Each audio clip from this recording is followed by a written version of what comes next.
इस वक्त की बड़ी खबर कश्मीर से आ रही है, जहां एक बार फिर टारगेट किलिंग का एक मामला सामने आया है। कुलगाम में एक बैंक मैनेजर को गोली मार दी गई और मारे गए बैंक मैनेजर का नाम विजय कुमार था। वो राजस्थान के रहने वाले थे। उन्होंने कुछ ही दिन पहले यहां बैंक मैनेजर के तौर पर नौकरी ज्वाइन की थी और आज ये नया मामला सामने आया है टारगेट किलिंग का कश्मीर के कुलगाम इलाके से। अभी कुछ ही दिन पहले एक स्कूल टीचर की गोली मारकर हत्या कर दी गई थी और आज विजय कुमार नाम के इस बैंक मैनेजर की हत्या कर दी गई है। उन्हें अस्पताल ले जाया गया और वहां उन्होंने दम तोड़ दिया। ये तस्वीरें वहीं की आ रही हैं। कुछ ही दिन पहले राजस्थान के रहने वाले विजय कुमार ने कुलगाम में बैंक मैनेजर के तौर पर नौकरी ज्वाइन की थी। आसिफ कुरैशी मेरे सहयोगी लगातार हमें अपडेट्स दे रहे हैं कुलगाम में इस मामले से जुड़ी हुई। सीधा उन्हीं का रुख कर लेते हैं। आसिफ, इस वक्त पुलिस क्या जानकारी साझा कर पा रही है इस पूरे मामले से जुड़ी हुई? प्रीति, देखिए, जो जानकारी अभी तक हमारे पास आई है उसके अनुसार कम से कम 2 हमलावरों ने इस हमले को अंजाम दिया है और काफी नजदीक से जो विजय कुमार को है गोली मारी गई थी, उनको तुरंत ही उनके साथियों ने और कुछ आम लोगों ने वहां से अस्पताल ले जाया, जहां पे उनको मृत घोषित किया गया। लेकिन जिस तरीके से हाल फिलहाल के दिनों में टारगेट किलिंग बढ़ी है और एक पैटर्न सा बनता हुआ दिख रहा है, खास तौर पर जो अल्पसंख्यक हैं या फिर प्रवासी है, उनको निशाना बनाने की कोशिश हो रही है, जिससे जो डर और खौफ का माहौल बनाने की कोशिश है मिलिटेंट्स की तरफ से, वो काफी ज्यादा बढ़ रहा है। पिछले कुछ दिनों से लगातार जो पीएम पैकेज के तहत कश्मीरी पंडित जो कश्मीर घाटी में नौकरी के लिए आए हैं, वो लगातार अब विरोध प्रदर्शन कर रहे हैं और वो मांग कर रहे हैं कि उनको यहाँ से किन्हीं सुरक्षित जगहों पे या कश्मीर से बाहर ट्रांसफर किया जाए। कल इस बाबत एक बड़ी बैठक गृह मंत्री दिल्ली में कर रहे हैं, जिसमें उपराज्यपाल मनोज सिन्हा भी शामिल हो रहे हैं। लेकिन उससे पहले लगातार 2 दिनों के भीतर ये होने वाली दूसरी घटना है, जिससे काफी ज्यादा डर भी फैल गया है, क्योंकि खास तौर पर निशाना बनाकर एक खास समुदाय जुड़े लोगों को निशाना बनाया जा रहा है। और जो चिंता की बात है, कहीं ना कहीं सुरक्षा की तैयारियों पर भी सवाल उठ रहे हैं। चप्पे चप्पे पर सुरक्षाकर्मी तैनात हैं और ये आदेश भी दिए गए थे कि जो भी प्रवासी है, जो भी अल्पसंख्यक है, को सुरक्षित स्थानों पर पहुंचाया जाए, उनको सुरक्षित रखा जाए। लेकिन उसके बावजूद भी एक और घटना का होना कहीं ना कहीं जो सरकारी तंत्र है उसकी लापरवाही भी दिखा रहा है। जी प्रीति। जी आसिफ कुरैशी, वाकई में ये स्थानीय प्रशासन के लिए एक बड़ा चैलेंज है। लेकिन अगर ये आदेश दिए गए हैं कि सुरक्षित इलाकों पर पहुंचाया जाए, देखिए, तो जब तक वहाँ हालात ठीक नहीं होते हैं, जब तक वहाँ कंडीशंस ठीक नहीं होती, वहाँ चीजें ठीक नहीं होती हैं, आप हमें बलि का बकरा क्यों बढ़ा रहे हैं? आप क्यों नहीं, ये जो 5000 एम्प्लॉइज है, 5000 कोई छोटा फिगर नहीं होता है। आप 5000 कश्मीरी पंडितों को और बाकी कम्युनिटी के लोगों को आप बलि चढ़ा रहे हैं और इससे बड़ी शर्म की बात नहीं हो सकती, इससे बड़ी सैड इससे ज्यादा नहीं हो सकता कुछ कि आप हमें जो है एक सिटिंग डस्ट की तरह वहां रख के अब हमें बलि चढ़ा रहे हैं और हमें मरवा रहे हैं वहां पे। सर, आतंकियों की मंशा भी यही है कि कश्मीरी पंडितों को शिफ्ट किया जाए और आप भी वही कह रहे हैं, तब तो उनकी मंशा भी पूरी हो जाएगी।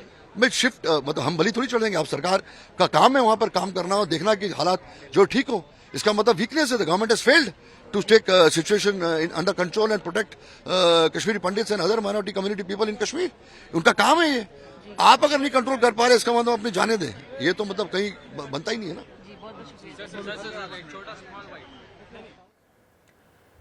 तो अशोक पंडित सवाल उठा रहे हैं, किस तरह के सुरक्षा के इंतजाम है कश्मीरी पंडितों के लिए या फिर उन लोगों के लिए जो कश्मीर से बाहर से हैं? एक टारगेट किलिंग के तहत लगातार हमला किया जा रहा है, एक कम्युनिटी पर, एक समुदाय को निशाना बनाया जा रहा है। ये जो प्रदर्शन की तस्वीरें आ रही हैं, आप देख रहे हैं अपनी स्क्रीन पर, और ये जम्मू से तस्वीरें आ रही हैं, वहां पर कश्मीरी पंडित लगातार टारगेट किलिंग के खिलाफ ये धरना दे रहे हैं, प्रोटेस्ट कर रहे हैं और कह रहे हैं कि अगर आप हमें सुरक्षा नहीं दे सकते तो आप हमें यहाँ से बाहर ट्रांसफर कर दीजिए।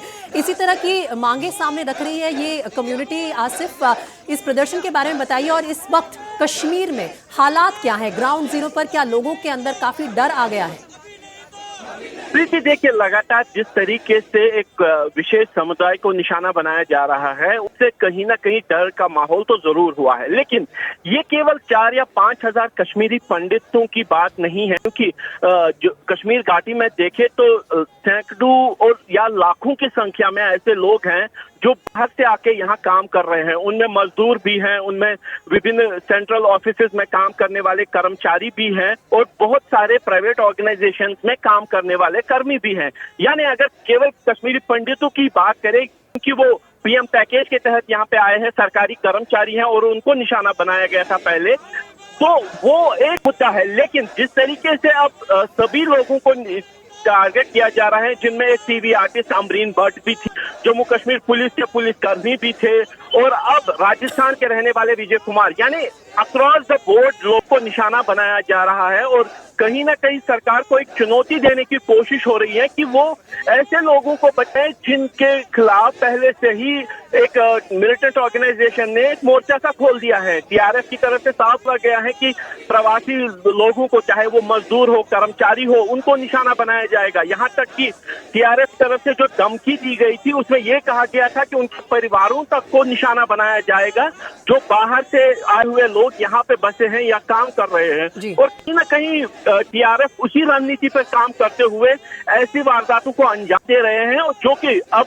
प्रशासन और सुरक्षा एजेंसियों के लिए बहुत बड़ा चैलेंज बन रहा है। प्रीति, बहुत बहुत शुक्रिया आसिफ आपका इस जानकारी के लिए। तो कश्मीर में एक बार फिर से टारगेटेड किलिंग का दौर शुरू हो चुका है। पिछले एक महीने में ये चौथी पांचवी वारदात है जब टारगेटेड किलिंग करके किसी की जान ली गई है।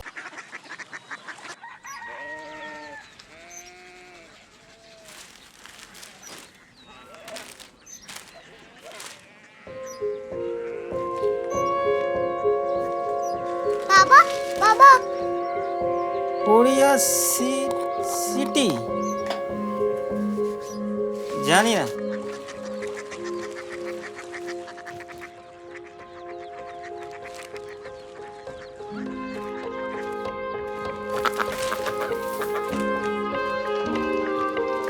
Korea city.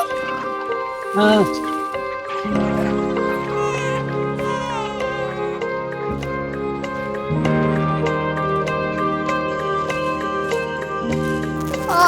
कोरिया सिटी कहाँ पे है? शहर अंग्रेजी लगे हैं।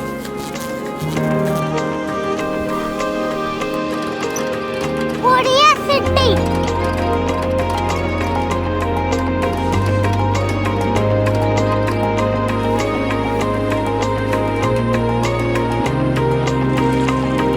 वो बहुत दूर है।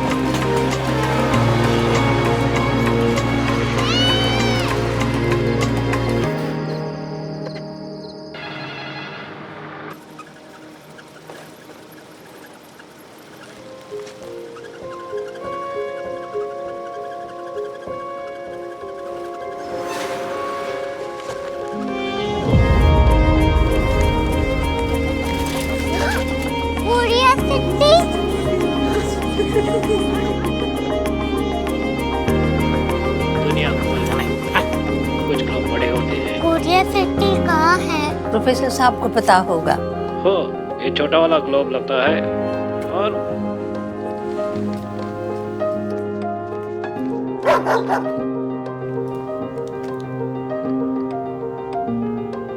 पता नहीं, मेरी बेटी से जाके मिल लो, शायद उसे मालूम हो।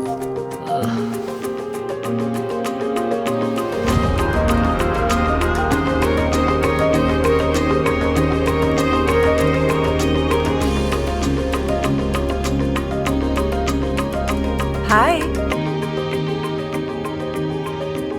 बाबा ने भेजा है। Come here. Korea city. Korea city नहीं, क्यूरियोसिटी। वो क्या? That's what brought you here? जो तुम्हें यहाँ तक ले आया। क्यूरियोसिटी।